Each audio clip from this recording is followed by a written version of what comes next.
সালামু আলাইকুম বন্ধুরা, সবাই কেমন আছেন? আশা করি ভালো আছেন।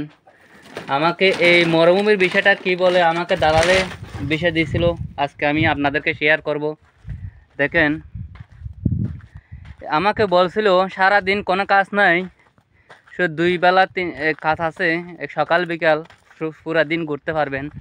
তো এখানে এসে দেখলাম সারা দিন মরুভূমিতে উঁট নিয়ে যাইতে হয়, উঁট নিয়ে আসতে হয়, সারা দিন কাজ কোনো মানে একদম বসা থাকার মতো মানে 10 মিনিট সময় নেই। দেখেন আপনারা আমার মতো যদি দালাল হাতে যদি পড়তে না আসান তাহলে দালাল থেকে বিষয় নেবেন না। দেখেন এখানে ঘোরার মতো কোনো জায়গা আছে মরুভূমিটা? সারাদিন বসে থাকার মতো কোনো জায়গা আছে মরুভূমিতে? সারা দিন কাজ করতে হয় আমাকে। এই দেখেন কাজ করতেছি, এখন উট নিয়ে যাব আর উট নিয়ে আসবো। তো আমাকে বলছে 10 মিনিট কাজ, কোনো কাজ নাই। আমি মনে করছিলাম, তখন মরুভূমির ধারণা আমার নেই, 10 মিনিট কাজ করব, সারাক্ষণ বসে থাকবো, এদিকে দোকানে যাব, দোকানে ঘুরবো।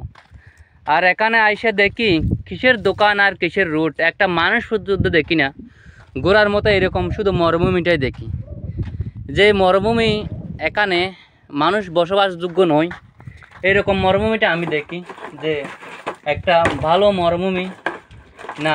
দেখেন কিচ্ছু নাই এই মরুভূমিতে, আছে শুধু ওঁট ছাগল। এই ওঁট ছাগলের সাথে কিভাবে আমি ঘুরবো আপনারা বলেন? শুধু বলছিল দালালে 10 মিনিট কাম করবা, সারাদিন ঘুরবা। আমি মনে করছিলাম 10 মিনিট কাজ করব, দেখেন দোকান তো পাবো। এখানে 10 মিনিট না, সারাদিনে কাজ করার মতো করার পরেও যদি ক্লান্ত হয়ে যায়, তারপরেও ঘোরার মতো বসার মতো কোনো দিন মনে করেন 3-4 মাসে একবার দোকানের যাওয়ার মতো আমাদের তৌফিক হয় না। যে আজকে কয়দিন কাজ করলাম, অনেক বছর কাজ করলাম, যে কাজ করার পরে কোনো দিন বিশ্বাস করেন কোনো দিন জমা পড়তে পারি নাই, কোনো দিন বাজারে যেতে পারি নাই, আর কোনো দিন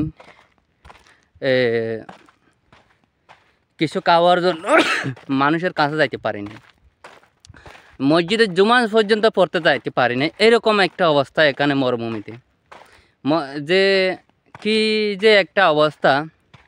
এখানে যারা আছে তারা কোনোদিন বাজার দেখে না। মরুভূমি পাকিস্তানিরা এখানে বেশি থাকে।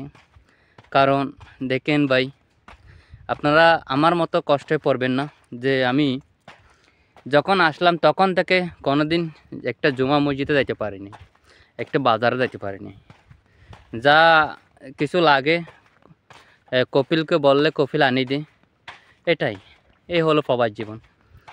যে এইভাবে কষ্ট জীবন কেউ আসবে না ভাই, বিশ্বাস করেন।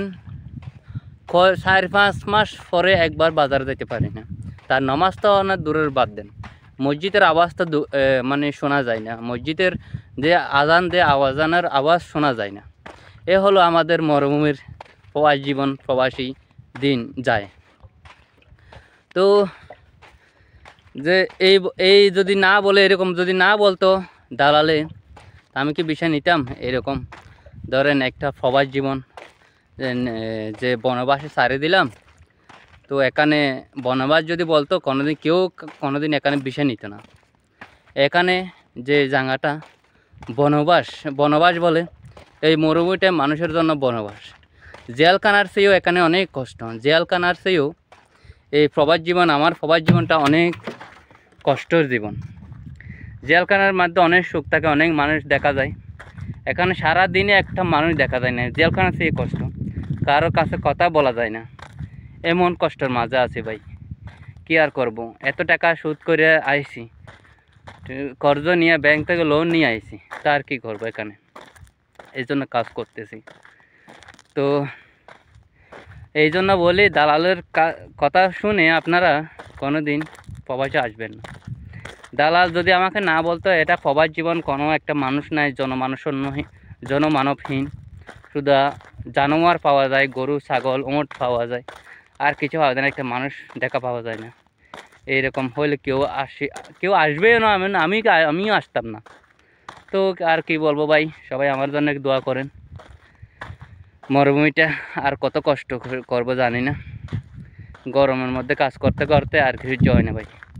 তো সবাই দেখেন মরুভূমিটা, দেখেন আমার মরুভূমির অবস্থাটা।